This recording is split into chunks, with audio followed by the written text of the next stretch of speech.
दिकरा कैसा चाहिए माँ, रोटली देवे जैसा कि सोटली देवे जैसा? सब चाहते हैं कि दिकरा दिकरी ऐसे हो जो रोटली आपे, लेकिन आजकल रोटली आपने वाले तो कम ही हो गए। इसमें दोष किसका? कुछ तो भगवान को दोष देते कि हे भगवान ऐसा दुष्ट क्यों दिया। भगवान का दोष नहीं है भाई काका, भगवान नो बिल्कुल भी दोष नहीं और दोष तुम्हारो भी नहीं, क्योंकि पुरुष भी कई नहीं कर सके। सारा मामला माताओं के हाथ में है। अगर पुरुष कुछ कर सकता तो हिरण्यकश्यप अपने घर में प्रहलाद को जन्म लेने देता? हिरण्यकश्यप जैसे महापापी के घर में प्रहलाद जैसे भक्त के जन्म होने का कारण प्रहलाद की माता कयादु की महाभक्ति थी। और विश्रवा ऋषि कितने बड़े संत थे, लेकिन उनके घर में तो रावण पैदा हो गया। क्यों? क्योंकि रावण की माता केत की राक्षसी थी। असर मां का पड़ता है। अब सब माताएं टेंशन में आ गई, मैं शू करा? कुछ नहीं करना है, 3 नियम का पालन करना है। जैसे आपके घर में आपकी बहू, आपकी बेटी गर्भ धारण करे, 3 नियम का पालन कराओ। पहलो नियम, आपकी बहू के कोबे में जितना अनाज आए ना, कोबा भर के उसको अनाज दो और कहो कि हाथ वाली घंटी से इसका फाड़ा बना। करंट वाली घंटी नहीं, करंट वाली घंटी लौट अच्छा बना सकती है, बेटा अच्छा नहीं बना सकती। आजकल हाथ की घंटी को पत्थर का गोल टुकड़ा समझ के काम लेना हम लोगों ने बंद कर दिया। असल में हाथ की घंटी भगवान नारायण के सुदर्शन चक्र का रूप है। वो हाथ की घंटी जब गोल गोल घूमती है तो ठाकुर जी के दिव्य सुदर्शन चक्र की शक्ति को खींच के नेत्र मार्ग से गर्भ तक पहुंचा देती है, जिससे बच्चे में सत्व गुण पैदा होते हैं। आजकल तो फिजियोथेरेपिस्ट भी कहते हैं कि 9 महीने तक हाथ की घंटी घुमाओ ताकि पेनलेस डिलीवरी होगी, तकलीफ नहीं होगी। आजकल माताओं ने हाथ की घंटी छोड़ दी ना भैया। सारा काम करंट की घंटी से करो, लेकिन 9 महीने तक तो अपनी बहू और बेटी को हाथ की घंटी घुमानी ही है। दूसरा काम, वो जो फाड़ा बनाया वो फाड़ा गौ माता को खिला के 7 परिक्रमा करो।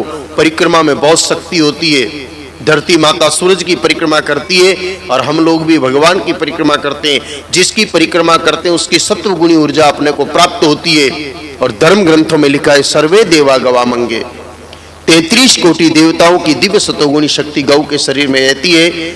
जब किसी स्त्री के गर्भ में बच्चा हो और वो 7 परिक्रमा गौ की करे तो देवताओं की दिव्य सतोगुणी ऊर्जा उस बच्चे को प्राप्त होती है। उसी के प्रभाव से वो बच्चा भविष्य में सतोगुणी होकर माँ बाप की सेवा करता है, आई वडील की सेवा करता है। इसलिए गाय माता की 7 परिक्रमा जरूरी है। और तीसरा और लास्ट काम, रात को सोते समय अपने कोबे के ऊपर एक वाटका रखे और उस वाटके में गाय माता का दूध भर के अपने गुरु महाराज का, अपने इष्ट देव का और 33 कोटि देवताओं का ध्यान करके प्रसाद रूप में वो दूध पी ले। लेकिन शर्त है दूध देसी गाय माता का ही होना चाहिए। जर्सी का, होलिस्टन का, भैंस का काम नहीं देगा।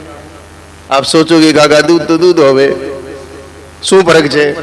फर्क छे काका, फर्क छे। इसीलिए तो हमारे पूर्वज कहा करते थे कि 9 महीना नारी जैसा पीवे दूध, 9 महीने के बाद उसके वैसा ही जन्मे पूत। आई एक गाड़ी चाले से गुजरात में और बड़ी सारू गाड़ी छे, गंदी गाड़ी नहीं छे। जब कोई बहुत छोटा बच्चा, नाना दिकरा अपनी दादी की बात को सुने नहीं, दादी की बात को माने नहीं, दादी को बहुत हैरान करे, तब वो दादी हैरान होकर अपने छोटे से पोते को गाली बोलती है कि तुम्हारी माँ है वो शू खाइन जणियो छे तमे।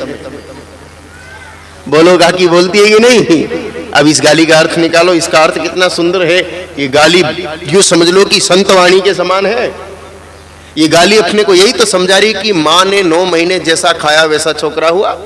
मैया 9 महीने तक दूध अगर देसी गैया मैया का पिएगी तो छोकरा बिल्कुल कृष्ण कन्हैया जैसा होगा। और मैया गलती से 9 महीने दूध अगर भैंस का पिएगी तो छोकरा छोकरी 100% पाडा जैसा होगा। और पाडा कभी किसी की सुनता नहीं है। आप खुद ही जांच करके देख लो। सड़क पर गैया, बैल, भैंस और पाड़ा चारों जीव जाते हो, आप गाड़ी लेके निकलो, हॉर्न बजा के देखना, हॉर्न की आवाज सुनते कि गाय माता और बैल तो एक तरफ खड़े हो जाएंगे, बाकी भैंस और पाड़ा बीच का बीच चलेगा, सुनता ही नहीं है। तो ऐसी भैंस का दूध मां 9 महीना पिएगी तो उसका छोकरा छोकरी भी सुनने वाला नहीं है, और आजकल इसीलिए नहीं सुनते हैं। और सच तो यह है कि डॉक्टर भी कहते हैं कि 9 महीना गाय माता का दूध पिलाओ। कारण है, जब गर्भ में बच्चा होता है उस समय ब्लड में हीमोग्लोबिन का लेवल 12 से 14 ग्राम होना जरूरी है। अगर हीमोग्लोबिन डाउन है तो गर्भ गिरने का खतरा है। भैंस का सफेद दूध जिसमें बेड फैट और ट्रांस फैट होती है उससे सिर्फ शरीर बढ़ सकता है। गाय माता का पीला दूध जिसमें कैरोटीन नाम का पदार्थ होता है जो शरीर में हीमोग्लोबिन को बढ़ाता है। इसलिए चाहे देवता की मानो चाहे डॉक्टर की मानो, लेकिन 9 महीने तक दूध देसी गाय माता का ही जरूरी है।